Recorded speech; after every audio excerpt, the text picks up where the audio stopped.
Hey guys, thanks for tuning into my channel. As you can tell by the title, this is how I edit my videos of filming food content into a minute or a minute and 30 seconds for my YouTube page. There's really no magic to it. I oftentimes mute the video, which you will see at the very beginning.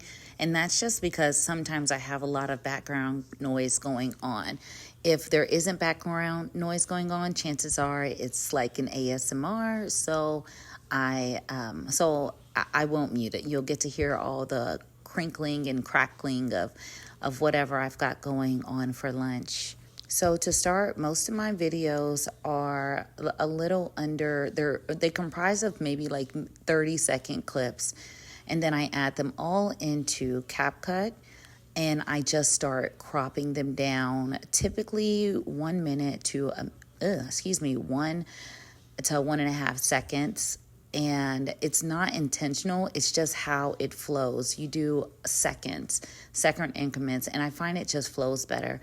You'll notice that every time I edit and I crop a video down, I go back to the previous portion to make sure it just flows from one, like the transitions flow.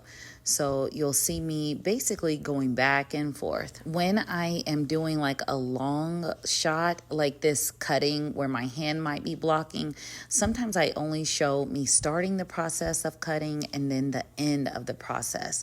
And that way it looks so much better, and you will see at the end what it looks like, because I did not realize my hand was really in the camera a lot.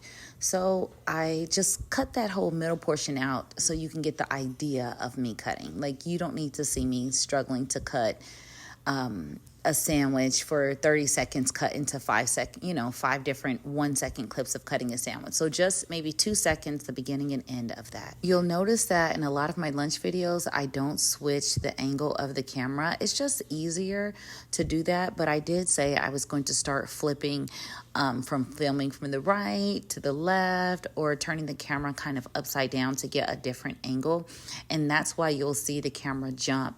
And the end result, when I do switch angles, it always looks better. So I definitely am going to do that more often, or on all my videos going forward, just switching the angles. So there's a tip for you. Again, here's another camera switch. And I do this again, just to keep interest in the video. Now, when it comes to adding the fruit, sometimes I don't dump all the fruit in one clip. There's like parts where I drop a little bit at a time. Depending on the length of the video, I'll show the full, like every time I drop a grape. And then sometimes if I want to make sure that it fits under the minute mark, I show the first drop and like the last drop, so that you don't get too bored with watching me put grapes in. Now, when I filmed this portion, I dropped a blueberry, and you'll see me re-edit this. So at first I cut most of it up apart so that you don't see me struggling to pick up the blueberry. But I decided to show the struggle because that is real. And this time what I did was shorten that clip down, and then I sped it up to 1.6 seconds. And then then we proceeded from there. Once the main portion of the lunch is made, I always show just a final view. And that's also because I might take a screenshot of this and use it as a picture.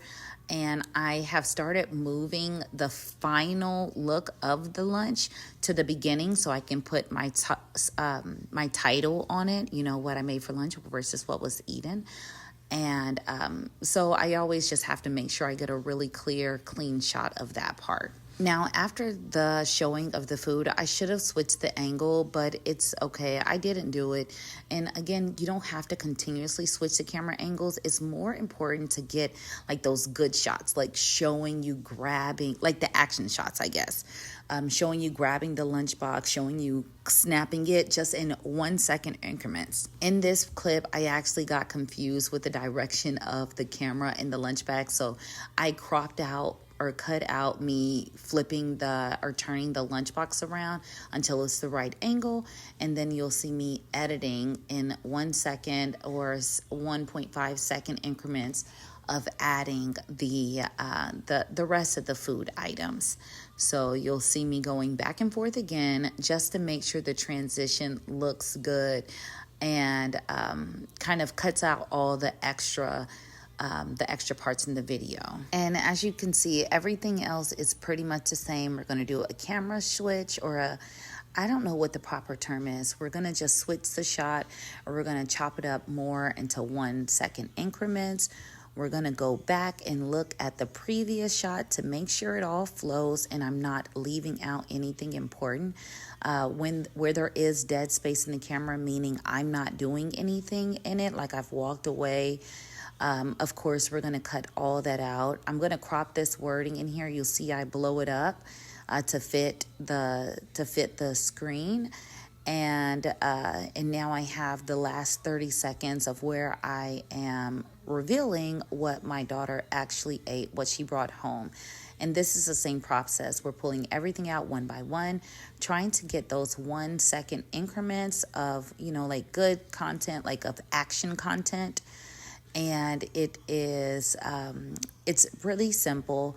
And in just a second, you're going to see the final of what it looks like when everything is all done. If you'd like to see more editing content like this, let me know in the comments. And thank you so much for watching. Stay tuned to see the following results of the video. Bye-bye.